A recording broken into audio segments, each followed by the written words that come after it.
And Twitch is a gaming platform, mostly with gamers, mostly people, under the age of 35. But I found that it's been a lot of fun, and I've also learned how to play video games. And I told you guys that that was something I wanted to do because I just wanted to do something a little bit different. And so last night I was sitting on my Twitch channel, which by the way is twitch.tv/Dr. Boyce Watkins if you want to follow. And so I'm sitting there and I'm playing Xbox on Twitch, and a brother hits me up, well, it was actually a couple. One guy that hit me up, he goes by the name G Maculate on Xbox, and so G Maculate and I became friends, and he showed me how to play Call of Duty and all the little tactics and everything. And the guy's really good. He's like a killing machine, So he's in there, and they have this thing called Battle Royale where you're just out there and it's just a bunch of dudes, like 150 people dropped into a big gigantic war zone, and you form teams and they're all killing each other and all this, you're blowing people's heads off and trying not to get killed. And then there was another guy that saw me on Xbox, and he hit me up, and his screen name was Cat Pillar. Now that's how I knew he was probably over the age of 35, because I don't think a 20-year-old would have the name Cat Pillar. But all of y'all that are a little bit older, maybe if you're in your 40s, you know what it means to peel somebody's cap. So I instantly knew. I said, okay, Cat Pillar. All right, well then maybe you can join the team too, because you sound like somebody that might know a couple things, about being a studio gangster like we are on the video games. and and then there was another guy, Marcus the Great, and Marcus is a former Marine who enjoys playing video games and stuff like that. So Marcus the Great has sent me a friend request, and first of all, I want to say it's really cool, like meeting so many cool brothers. It's mostly brothers. I haven't met any sisters yet. Well, I think there was one who did send me an invitation, but Call of Duty is kind of a war game, lots of machine guns and killing and all that. So I haven't seen a lot of girls there, but I look forward to seeing, if there are any women gamers, like feel free to join us. But anyway, and my daughter actually plays with me, so it's not like it's some exclusively a male thing.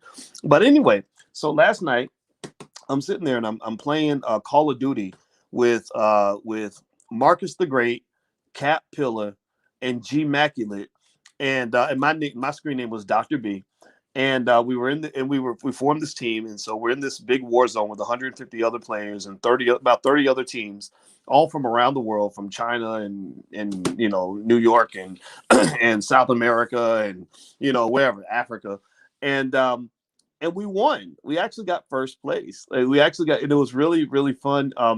Mark. But here's the funny thing, right? So as we're playing in this game, we're talking about wealth and investing, and it was really interesting to.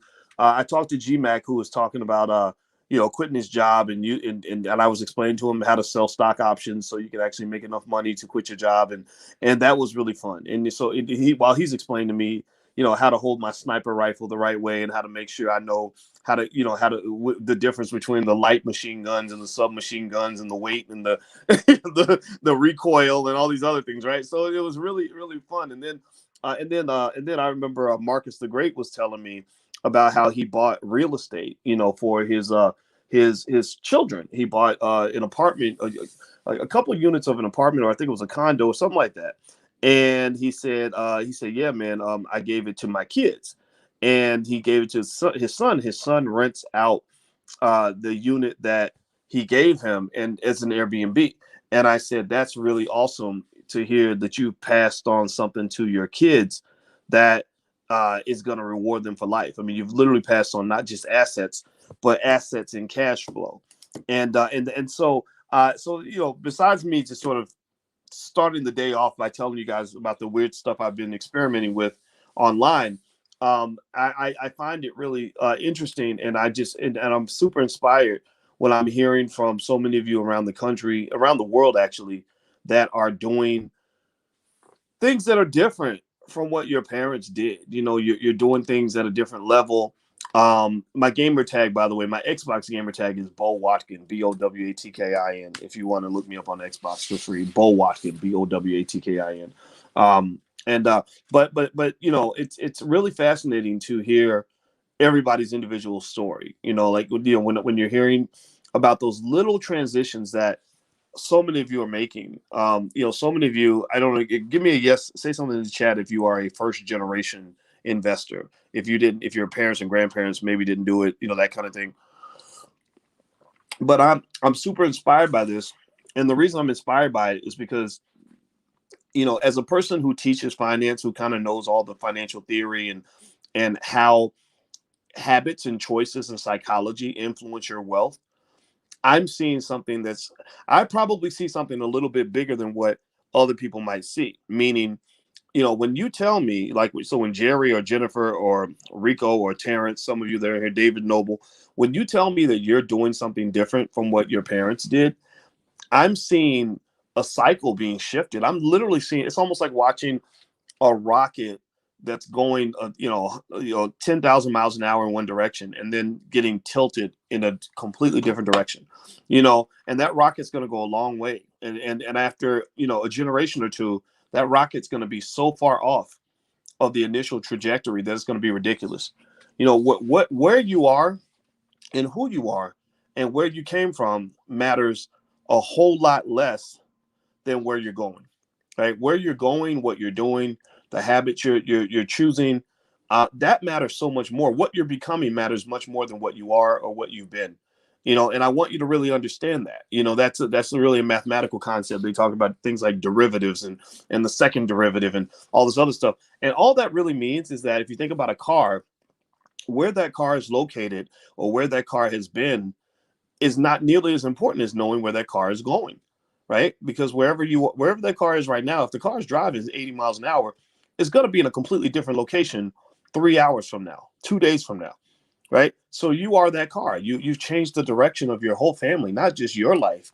I mean, sure, a lot of you are making money, and I'm really happy about that. I think that's really great, but I'm not talking about you. I'm talking about the fact that you are the ancestors. You are the ancestor who changed everything. A lot of you have ancestors in your family who where you look back and you say, "Oh yeah, when grandma started doing this, that changed everything." Or maybe it's something negative. Yeah, like, yeah, my father did this back in the 70s, and that this is how it affects us today. Well, you are the 70s. You are the ancestors. You are the grandparents, the great grandparents. So congratulations to you, and thank you for letting me get that somewhat long-winded story out. But I thought it was very important to share, not just because I'm truly excited and having so much fun, meeting the meeting the brothers online, everything else, and you can follow me on Twitch if you want to watch this play. I'm not that good. I'm getting better. GMAC was holding it down. GMAC was killing everybody. Marcus the Great came in. I have a lot of soldiers that follow me. And I love my soldiers because soldiers.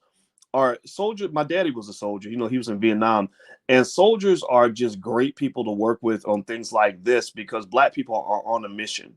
Like, we have an objective that we must accomplish, and the ability to stay on mission and to pursue the objective requires a certain degree of focus.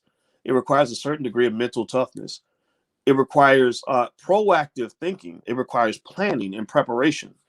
If you don't plan and prepare, then and then you try to go to battle and you haven't made a battle plan, you're going to lose. And so if you wonder why so many of our people end up losing, is because they go to battle without a battle plan, or they get attacked and then they say, "Oh, look at what they did to us." But did you prepare for the attack, or did you have your defenses up? And I relate to that line of thinking, because everything I ever did as a Black man in terms of education, everything with the fact that I studied extra hard to be the best student, and everything I've ever done in terms of investing, everything I've ever done in terms of trying to be an entrepreneur, it was always proactive. It was always built on the very basic idea that says, if you stay ready, you ain't got to get ready. So my whole life, one of the keys to my so-called success, if you want to call it that, is I just stayed ready, and I was always trying to get ready. And when times were good, I didn't kick back and just smoke a bunch of blunts and drink some liquor and throw my money away and get with a couple of hookers and get hooked on dope. I didn't sit around and do nothing.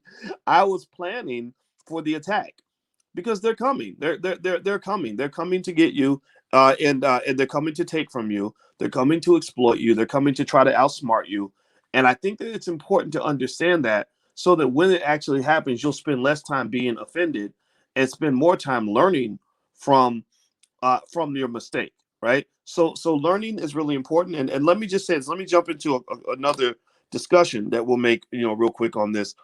Is some of you were asking me before I answer the questions for the students that were submitted. I'm going to answer your submitted questions first. Those of you who don't know that, just log in at the blackstockmarketprogram.com and you can put your question in. I will answer your question first. We have class every Tuesday at 11 a.m. Eastern time. And I like to believe that these classes are transformative because, as you can tell, I grab from everywhere when it comes to learning about investing in the markets. The world, I see the world as a university. I don't see campuses as universities. I see the world as a university. There's knowledge everywhere. And so if you log in to the blackstockmarketprogram.com, go to the top, click that link. It shows where you can submit questions to me. And that's where you can submit your question. I will answer your question first. So some of you were asking about the stimulus check. How do I get started investing with my stimulus? Well, one of the things that I read in a recent study, which actually was, I wouldn't say disturbing, but it made me say, okay, Uncle Boyce needs to step in here a little bit and break some stuff down. Is I read that about 40% of the people that are receiving their stimulus checks plan to buy Bitcoin. Maybe they're not going to spend the whole stimulus check on Bitcoin, but some percentage of it. And I think that's fine. Bitcoin's cool. I told you guys, I think Bitcoin is headed to the moon, assuming the regulators don't get in the way. That's what you got to watch out for. You have a lot of regulators that they want to regulate. they don't want to see Bitcoin grow, right? So just be cautious about that. But Bitcoin, I think I like Bitcoin as an investment. I'm heavily invested in Bitcoin. But the thing about it is that Bitcoin is one of many, many investments you could make. And if you're not an investor yet, if you're just sort of jumping into the game, I think you want to be very careful about getting overly focused on just one type of asset. It's in a way, it's funny. It reminds me a little bit of last night when I was playing Call of Duty. GMAC gave me some advice, and GMAC told me, he said, when you're in a gunfight with a guy, don't get tunnel vision. Don't get tunnel vision on just fighting that one guy, because remember that there are other people in the area that might kill you while you're trying to take out this guy that you're fighting with. So I think that with investing, it's the same way. You have to see the whole playing field. Remember I told you guys that a lot of investing comes down to what I call OPP. That the OPP model, it doesn't stand for that other thing. It stands for opportunity, patience, and perspective.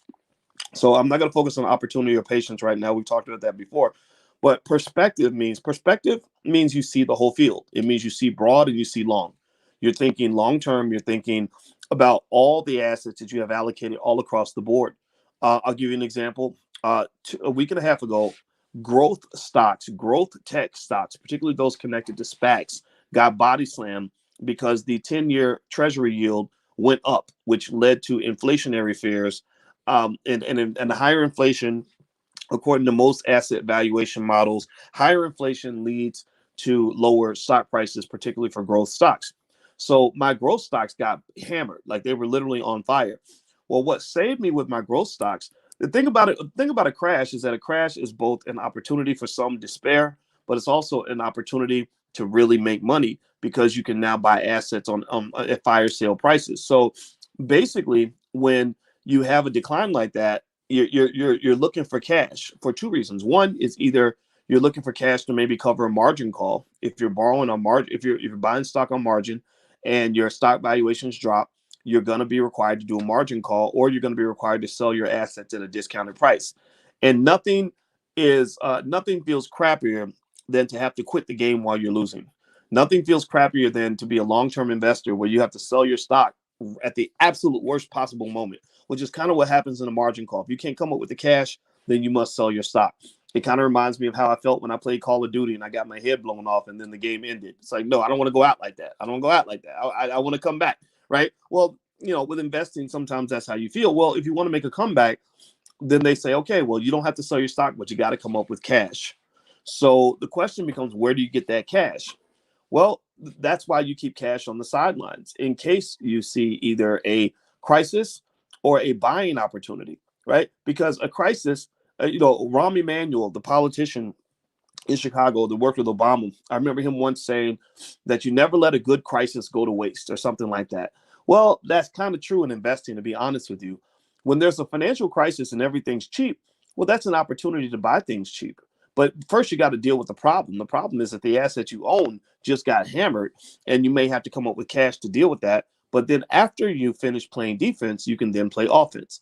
Like Joseph Stalin, when Joseph Stalin was invaded by Hitler, Stalin and Hitler hated each other, but they signed a treaty, a non-aggression pact, where they agreed that Hitler would never attack Stalin. Stalin would never attack Hitler. Stalin said, look, I'll let you go and conquer all of Europe if you want. Just don't mess with us. You let us have half of Poland, we're good, right? Well, Hitler broke that contract, and Hitler decided, I want to go eat Russia too. So he attacked Russia. Well, Russia was shocked. They were scared to death. They were mad as hell that Hitler violated the contract. Stalin was very disappointed, and he had to kill 2 million troops to defend the country. But once he finished playing defense, he then played offense. And so after he finished defending Russia, he then pushed the Germans out and chased the Germans all the way back to Berlin, burning down every single thing on their entire path. And so, in a way, investing is similar, right? See, I'm sounding like my military friends. Maybe Marcus the Great rubbed off on me too much from Call of Duty. I have no idea, but what the hell? Let's just run with it. In investing, that's what it is. You start playing defense, right, with your portfolio. That's where the cash comes in. That's where, for making up for the margin calls or whatever happens. Then once you're secure, then you start playing offense. Then you start going to conquer new territory. Then you go in with the rest of the cash and you buy everything you possibly can if you believe in the long-term prospects of that investment. Well, where do you get that cash? Well, you get the cash either by having cash on the side that's just sitting there waiting, almost like guards, standing and protecting the fort in case something happens, or you have other assets that are non-correlated with your original investment. Right, that you have so I have my growth stock. Sure, my growth stocks got body slammed, but guess what? I had a bunch of blue chips over. I have what I call my blue chip portfolio that has all the stable companies in it. So my growth stocks were making the big money. The Tilrays and Workhorse and Workhorse got hit pretty hard actually, especially during that week where all the other stocks got hit. But Virgin Galactic, a few others. But then I have the more stable portfolio that's got, Apple and Walmart and Disney and all these strong companies that are never going to go away. And then also I have my crypto portfolio. I've got probably 20 different coins. By the way, drboycrypto.com. If you want to see the crypto I own, feel free to go to drboycrypto.com. It's all right there. And so long story short, what happened was the uncorrelated assets helped me to save and preserve and protect the correlated assets. Right. And this is a simple idea. It's basically like this. Like, what you don't want to do is be in a situation where the entire house burns down and all sections of the house burn down at the same time because you didn't think about the what ifs of your situation. I'll give you an example. In 9/11, if I'm not mistaken, when Rudy Giuliani went to respond to the 9/11 attacks and they had to form a base in order to, run their operations. Well, somehow they had decided in advance to put the base of operations right at the World Trade Center, if I'm not mistaken. So they couldn't actually set up the base because the base got blown up in the attack, which maybe a better decision might have been to put the base somewhere completely different so that you could go to a safe space after the attack and deal with the attack, right? But if the base is at the same location as the attack, then it's very difficult for you to operate because now you have two problems at once. And so I thought about that when I saw this story about this brother, and I'm actually going to try to share the screen. Give me a yes or no in the chat if you heard about the football player who got all of his salary in Bitcoin. Tell me if you heard about this guy. I'm gonna pull him up. His last name is Okung, and he plays for the Seattle Seahawks. Okay, it says he wants half his salary in Bitcoin. Is that half? Is that what it says? Let me see here. Yeah, former Seattle Seahawk Russell Okung put half his salary in Bitcoin. He's considered the highest paid player in the league right now. Right, so good for him. He's making a ton of money.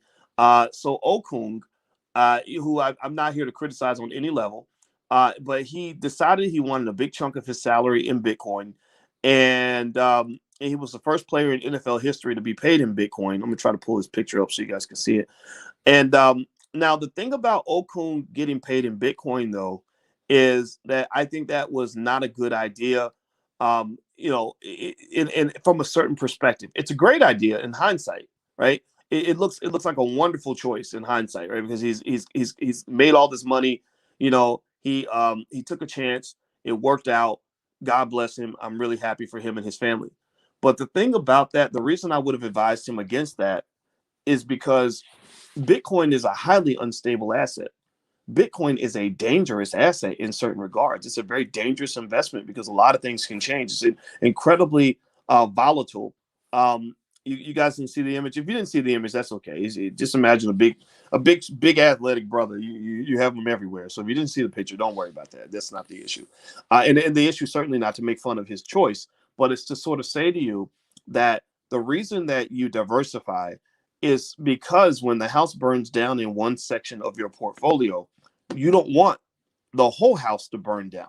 The same way Okung made a ton of money from his Bitcoin gamble, there are other players like Clinton Portis who lost everything. Clinton Portis sat outside his investment advisor's office with a gun because he called his friend and said, "I'm gonna go kill this mother sucker because he just lost all my money." Right? So remember, risk is not a bad thing. Risk is not a good thing. Risk is just a thing. It's just a thing. Risk is something that can be wonderful. It's something that can be your worst nightmare. So you shouldn't run away from risk, but you shouldn't underplay risk. And a lot of times with investing, especially in a market like this that was super hot, people get to thinking that risk is a one-way street. So people that come along and say, "Hey, be careful, things can go bad," they're kind of seen as duds or what somebody might call a party pooper or whatever, right? Like, no, you're not being a party pooper. You're just being realistic. So just be thoughtful about that. So when the market crashes, remember this. So you play your defense, then you play your offense, because when the market crashes, that's a great opportunity. But sometimes you got to clean up the mess first. When I use cash to cover, to deal with margin calls or whatever, to not have to sell anything, I also then began to get that cash, not just from the cash I had sitting to the side, but also cash I had from selling assets in the other categories where it was safe.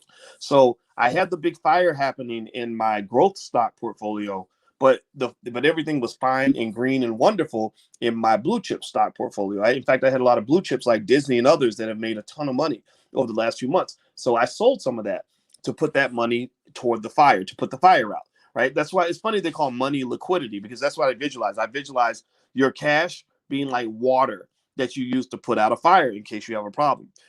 So with that said, I encourage everybody, as you think about what to do with your stimulus check, don't go put it all in Bitcoin, please. I'm not telling you what to do. This is not investment advice. This is educational purposes. But I'm just telling you, if you go put it all in one place, or you think that one stock is going to be the thing that changes your life, you're setting yourself up to be burned and disappointed. Now, if you know what it is and you're okay with that, like you can lose everything and still say, well, when you win some, you lose some, then by all means, do what you want to do. But a lot of times the market can be very deceptive and it can really put you to sleep. Okay. So the other piece with that is once you get your stimulus check, in addition to not putting it all in one place, I would also remember that your first goal, remember I was saying your first goal is to play defense and to secure yourself. But remember, you can't win championships just with defense alone. Right? Defense can, you can keep the other team from scoring. Like the Tampa Bay Buccaneers kept the Kansas City Chiefs from scoring, but the Chiefs did score 9 points, right? So if the Bucks had no offense at all, then they still could have lost that game, right? They could have lost 9-0, right? So defense will make the difference in winning a championship, but defense doesn't win it by itself. You need some offense. So when you're talking about investing, I would say to you, if you get the stimulus check and you're trying to figure out, okay, how can I make my move? How do I make my move? Well, first of all, make sure you're safe and secure. Make sure your necessities are paid for. Make sure you've got an emergency fund or some money to the side in case you run into a financial crisis. And then you can pull the lever on investing. Now, people have asked me, should I pay off all my debt before I invest? I don't agree with that. I don't do that. I have debt. I've had debt my entire life. Amazon has debt. If you look up Amazon.com, think about this. Jeff Bezos is the richest man in the world. Amazon makes $100 billion in a quarter. I think something close to that. So let me see here. How much debt does Amazon have? Let's see here. Amazon, according to the most recent balance sheet, they've got $33 billion in debt. 32.93 is long-term debt, and 155 million is short-term debt. So you might ask yourself, why in the world would Amazon, with all the money that they make, all the revenues they make, why would they keep debt on the books? Let me see here. How much revenue does? Let me see. You know what? Let me just look up Amazon stock. Okay, let me see here. I'm just get a whole quick little profile. Their market cap is 1.57 trillion. Let's see. Does it say anything about their debt? You know what? Let me see. Amazon revenue 2020. Amazon's 2020 revenues in the last quarter of 2020, Amazon generated approximately $125 billion in sales, which surpassed their record of 87 billion. So why would a company that's making 125 billion in sales have to take on any debt at all? Well, it's because the ability to use other people's money to make your own money is one of the most beautiful benefits of American capitalism. I'm not a fan of capitalism in all cases. I think capitalism creates a lot of very bad cultural norms like greed, greed and growth. The desire for growth, the desire for constant growth creates greed. The need to be number one, the need to dominate your market. I think those are all very unhealthy Eurocentric concepts that create poverty and ultimately form various forms of slavery. But in terms of developing strong economic engines that all of us can learn from, the availability of debt is one of the things that actually makes the economy strong. If they were to outlaw debt, if they just said nobody can have any debt anywhere, no company, no nothing, then a lot of these companies wouldn't be able to move forward and take advantage of investment opportunities. So when you've got debt on your books, personal debt, maybe some student loan debt or mortgage debt, don't think that the right move is to always repay your debt. Like sometimes you might repay it just because you don't like to have a ton of debt, because remember, debt is also a form of risk. So there are times where I'll say, you know what, let me just go ahead and pay this car off. The interest rate ain't that high, but I don't want to have a car note. And you just feel good. Like Biggie rapped about not having ain't got no car note, no car payment, or something like that. I forgot, but he was rapping about having no car note. And I come from that culture, like where you brag about the fact that you ain't got a car note, but but it doesn't necessarily mean that was the right move, because there could have been a better investment you could have made with that money that could have generated a much higher return. So remember that every time you think that you're saving money in one hand, you got to look around. Again, perspective. Remember, we're talking about investors have good perspective. You got to see, like, okay, what am I giving up in the right hand? What is my opportunity cost? When I do something, like people will say all the time, they'll say, come on, doc, can you do this thing over here? It'll only take 10 minutes. It doesn't mean I don't want to do that thing. It doesn't mean I don't think it's a valuable thing. It just means that when I go do that thing over there, I'm not doing this thing over here. And so you have to sort of always remember that when you talk about, capital, access to capital, what you do with your capital. I don't think a person has to pay off all their debt before they start investing, especially when you talk about something as bloated and ridiculous and horribly, fiscally irresponsible for our country as student loan debt. I don't think, and I'm not blaming those who have student loan debt. I have it too. Everybody has it, or not everybody, but most of the people I know that went to college have student loan debt. It's just part of life. I'm talking about just the fact that this is overpriced commodity that we were tricked into paying for, that didn't give us what we wanted, where we would most of us would probably get a refund if we could, and this debt is sitting on your back. And so what happens is it creates a type of a sharecropping, where the whole idea behind sharecropping was not slavery technically, right? But it was slavery, right? In terms of the effect. If slavery is defined as me putting you in a position where you have to do what I tell you to do, or you can't do what you want to do, then I've succeeded, right? I just might call it something else, but mass incarceration is slavery, right? The reason student loans become a type of sharecropping is because you get this person that's like 25, 26, and again, because maybe your family didn't learn, family wealth principles, like the type of stuff we talked about in the Black Business School. Nobody left you an inheritance. Nobody was buying stock for you since you were a baby. Like a lot of you are doing that, though. You're doing the $5 a day investing plan, which is why your children will be out of the trap. They won't be in that trap anymore. But a lot of us were born in the trap in that regard. You're 25, 26 years old. You're struggling. You ain't got nobody helping you. You can't, make the moves you want to make. You have all these dreams that are just pent up inside of you that you can't release because you're sort of trapped in this other world.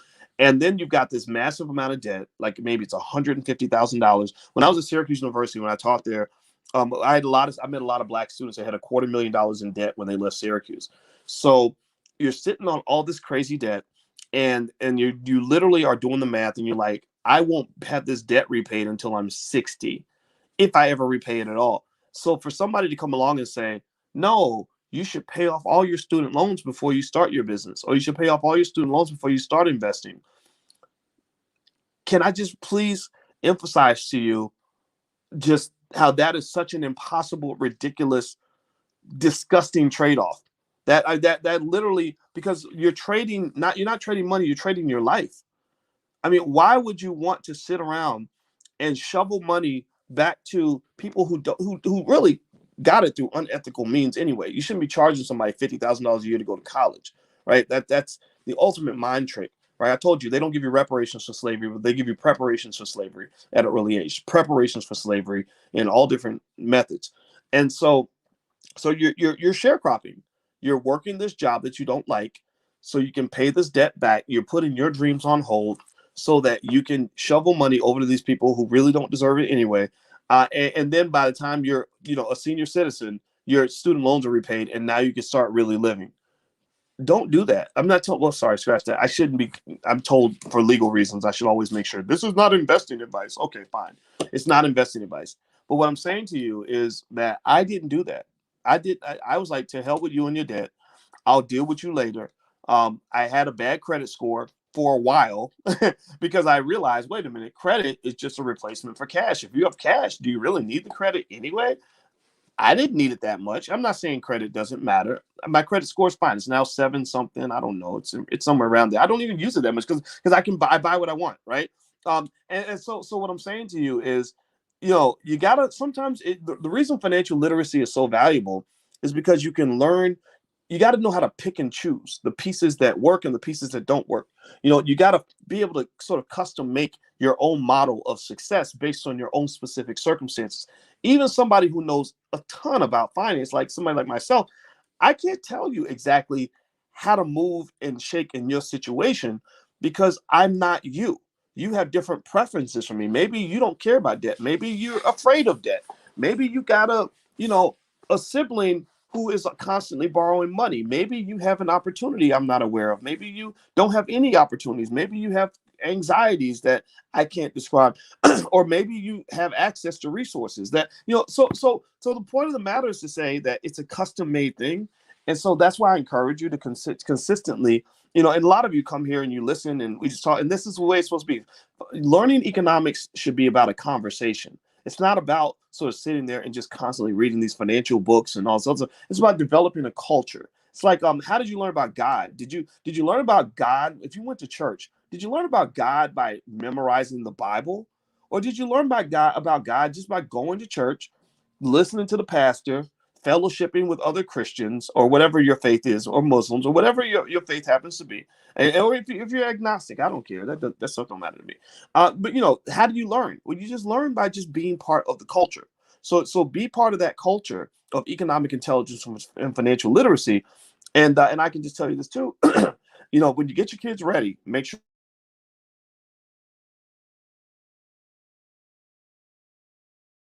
stock as early as possible, maybe even as infants, or maybe you're buying stock for them as a newborn baby.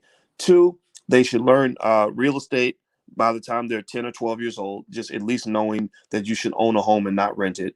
Three, they should learn entrepreneurship, the basics of starting a business, maybe the 5 steps of starting a business before they're 12 years old.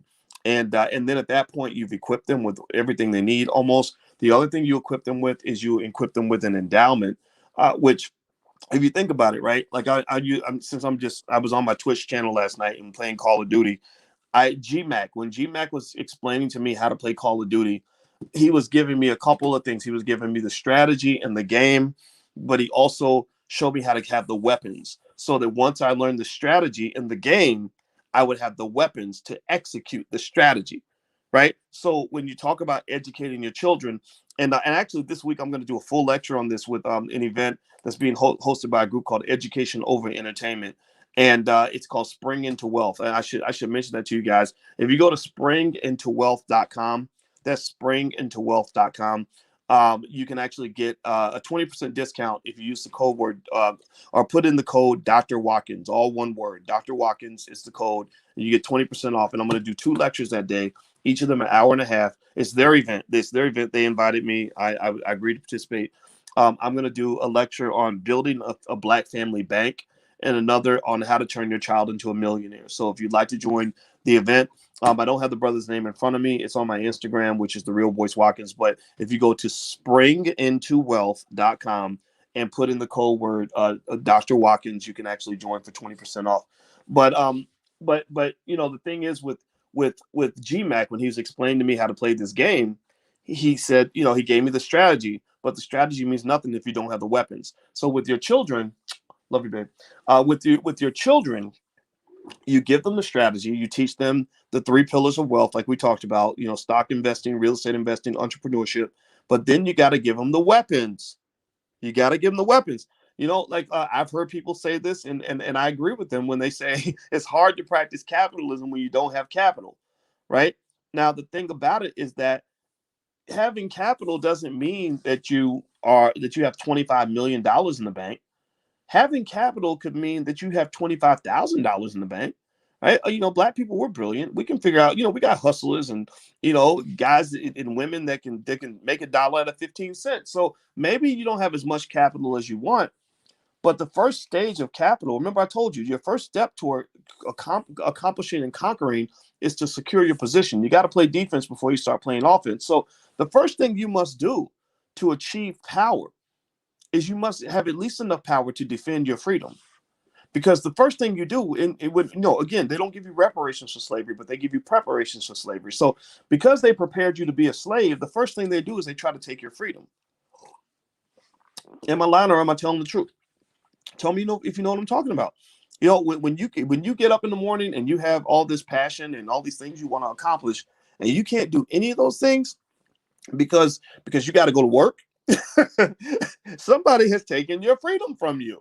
We're not even going to talk about psychological slavery, right? Somebody has taken your freedom from you. So the first step, and this is where that small amount of capital can solve this problem. The first step is you must defend and secure your position, right? And it's funny, I just keep thinking about last night we were playing Call of Duty. Marcus the Great, the former Marine who played with us, who helped us beat all those guys. I was so excited. It was my first time winning. There's 150 players. These 4 brothers, we got first place. It was so much fun. And the first thing he kept talking about was defending your position. Find a position. Let's get in here. Let's make sure we cover all the exits and all the corners. Make sure nobody can come in here and take what we got. Right. So that first step, that first capital base you give your child, that first, 25, 30 grand, 100 grand, 50 grand, whatever you give to your child, because you say, hey, look, I know it's the year 2050. And now you're 30 years old. And I want you to know that since 2020, I've been listening to Dr. Watkins since you were 1. And I've been doing his $5 a day investing plan for you. And just like clockwork, after 30 years, you now have, well, let me make sure I do the math right. You now have $250,000, son. Here's $250,000, son or sweetheart. Here's $250,000 in your account that you have that gives you a capital base, which will allow you to secure your freedom. Now you ain't got to work for nobody unless you want to. Ain't no man gonna come in your life and tell you to sell him some coochie for $10 or a trip to Taco Bell, right? You're not in a situation where you're making desperate decisions because of small amounts of money. You're not a person who has a flat tire and can't make moves because you can't afford to get your tire fixed for another 3 weeks, right? You're in a position of security. Now, at that point, in addition to having the security and having that small capital base, and it might not be $250,000, maybe it's 100,000, maybe it's 50,000, whatever the number is, you ain't got to go to work now. So now that opens up the whole world for you. Now the whole offense is open for you to go out here and actually conquer some things. Now your daughter, instead of going to work every day and catering to what her boss wants her to do, she gets to sit at home all day and talk to her girlfriends about her passionate business idea and how she's going to get her fashion brand off the ground, right? And she's got the tools to work with and the skill set to know how to pursue that. You see, one of Alicia and I, Alicia's a professor like me, and we do nerdy things. Like we're gonna go to Comic-Con actually, and we watch Star Trek. We're big Trekkies. Some of y'all might be Trekkies in here. And I tend to attract weirdos like me. So if you're not in Star Trek, you should really watch it. Alicia watched it a lot, and I started watching it so we can spend time together. And I really love it. And Star Trek was like another experiment, just like Call of Duty is. Like I was doing something totally new that I never did. I did that with Star Trek, and I love it. Right. And one thing about Star Trek that was really interesting was we were there was this black couple on Star Trek Discovery, and it's a great love story. Like they're madly in love, and he loves this black woman, and she loves that black man, and we're just like, oh, look at that, that's black love on screen. That's great. And the interesting thing we were talking about though was I said, we were like, yeah, who are the black people that are writing stuff like this? Like Star Trek is such a great show, and it's so creative, and all these other things. And we thought about some of the people. There are black sci-fi writers that are really great. In fact, I met the sister who wrote The Matrix, actually. Sophia Stewart, I think that's her name. And I talked to Sophia for about 3 hours one day. It was one conversation for 3 hours. Very nice lady, very intelligent. She actually claimed that she modeled the Neo character after Muhammad Ali. And that meant something to me because, I'm from Louisville, like Ali, and I grew up hearing stories about him and stuff like that. He went to my grandmother's high school. But anyway, one of the things that I concluded was I said, I think part of the reason that we don't come up with really super creative, out of this world ideas as regularly as everyone else is because we're too busy focused on mundane shit. We're can you really sort of create an entire galaxy with alien species and this really elaborate story, that has no place in time, that's on, that's 25 light years away from Earth, if you're worried about trying to like pay the rent by Tuesday? Like if you can you really do these really expansive things? Can you write the Hunger Games or write the Matrix, while you're focused on all these stupid little problems, like you're trying to get your sister off crack, or you're trying to, or you fighting with your spouse every day, or your little cousin just tried to kill you last week because he think you took his weed. Like can you solve big problems if you're really dealing with small problems? And I think a lot of times we're positioned where we're so busy, our minds are so occupied solving small problems that we can't solve the big problems. Like rapper T.I., poor guy. I hope that him and his wife worked that thing out. But he had a really great song where the chorus was, big things popping and little things stopping. And I do agree with that premise to a point, to say that you can't really do big things if your mind is occupied by little things. So in your life, one thing I would encourage you to do is, if you really want to be a big mover and accomplish big things, look around in your life and try to see if which little things are worth dealing with and which little things you got to like wipe off the plate. Like some little things you got to deal with. Like, if my 10-year-old comes in and says, I saw a ghost in my room, ain't no ghost in your room, girl. But she's 10 and that's my girl. So I'm going to go in there and we're going to go fight the ghost together. And it might take an hour to convince her that the ghost isn't going to hurt her, right? That's fine. That's a little thing. You deal with those little things because they're important.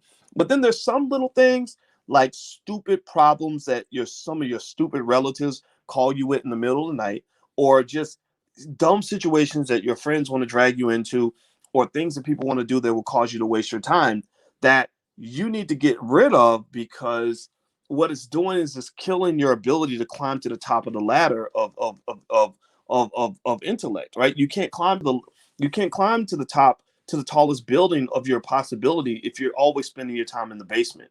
So get out of the basement so you can learn how to go to the executive suite and become that CEO of your life.